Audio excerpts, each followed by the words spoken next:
Trying to converse with a narcissist, it's like living in the twilight zone. It's a little dramatic, but not entirely far from the truth. It is almost like you're on a different planet. In fact, sometimes it's almost like you're speaking a different language. So, in this video, I want to talk about 7 strategies that narcissists use when conversing with you, or when having a disagreement. And the reason I want to focus on these 7 strategies is because one of the reasons why we go through so much emotional turmoil when we're in a relationship with the narcissism we're conversing with them, is because we don't realize what they're doing when they're conversing. We think that they're conversing like us, but they're not. They have a completely different agenda, but once we start to realize it, once we shine the light on their hidden strategies, we can begin to take our power back. If you find yourself in a conversation with the narcissists, being spun around like a ball on somebody's finger round and round to complete confusion to the point that at the end of the conversation you don't even remember what you were talking about, you're going to want to read this video. Here's the thing with covert manipulation. Sometimes, we think that abuse is simply yelling, screaming out of control, obvious forms of abuse, and that happens a lot. But the truth is, a lot of times we're dealing with covert narcissists whose abuse is more subtle, and that's why we need to know their strategies. Number 1, invalidation. Something that's very frustrating with narcissists is their inability to validate your feelings or your viewpoints.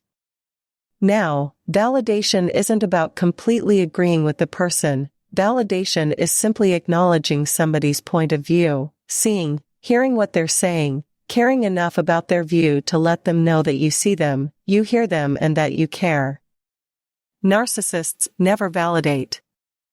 And what they will often do to avoid validation is blame shift. Number 2, blame shift. Rather than have the focus beyond their behavior, they will quickly change the conversation so that the focus is on something supposedly that you do wrong. In a healthy relationship, it's healthy. It's normal to imagine that in any disagreement, both parties can share some of the responsibility. There's not one person that's 100% blame-free, and the other person that's 100% always taking the blame. That's not reality, because there's always 2 sides, and there's always something that each one of us in a relationship can learn from the other or do better, or recognize that we were doing something that maybe we didn't realize. So, the purpose of the blame shifting is to really take the spotlight off of the narcissist and put it onto someone that they can blame. Which most of the time is you. Number 3, projection. The strategy of the narcissist when they use projection serves 2 purposes. First, it serves the purpose of not looking at themselves as the problem. So, they project what they're feeling onto you. Rather than realize that they are imperfect and human, they can't stand that thought. Anything they're doing wrong, they will blame you, and they will project that onto you. If they're name-calling, they'll say that you're name-calling. If they're blame-shifting, they'll say that you're blame-shifting. If they're selfish, they'll say that you're selfish. So, it keeps them from having to look at themselves, but on top of it. Second, causes an intense amount of emotional frustration, and you. Because you know that that's not what you're doing. In fact, it's very clear to you that that's what they're doing. It creates emotional stress in the victim, and it once again the underlying motive of the narcissist is always to take your focus off of the real problem. Now what happens is the person in the conversation with a narcissist focuses on trying to prove the narcissist wrong, because they are clearly convinced they have evidence to prove that they are not whatever they're being accused of. The problem is that they think that the narcissist cares. They think the narcissists accuse them of that because maybe they just got it wrong. And they're willing to help the narcissist see the truth. The problem is the narcissist doesn't want to see the truth. They're not accusing you that because they really believe it. They're just trying to spin you around and keep you confused and off focus of their behavior. Number 4, word salad. Narcissists will bring something completely unrelated up, It will make no logical sense and your mind will get stuck trying to make sense of it because you're thinking erroneously that you're dealing with a logical person, that there must be some kind of logical reason why they're doing that. There's not. Once they start involving word salad hopping from topic to topic, in an unrelated and unintelligible manner, your mind is chasing trying to find logic. Guess what happens? Once again, you lose focus over what the original issue was, and bingo. The strategy of word salad has worked. Number 5, gaslighting.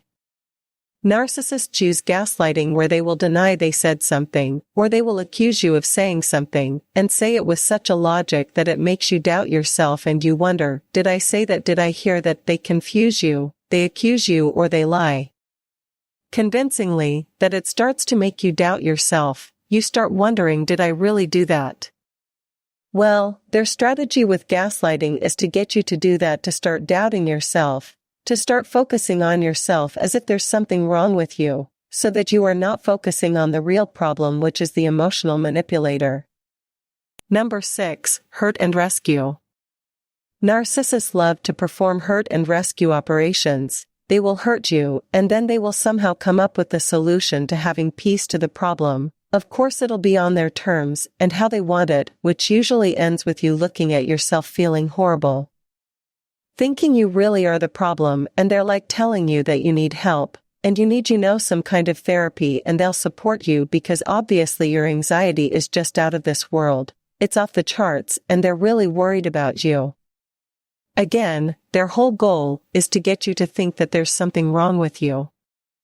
Think about it, the more emotionally upset you are in a conversation with a narcissist, the calmer they get.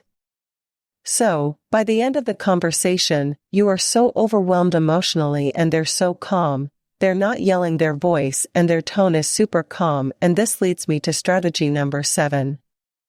Number 7, they use your emotional state against you. So, they've gotten you all riled up by performing the last 6 strategies that I mentioned, the manipulative strategies that narcissists use. They perform all of that.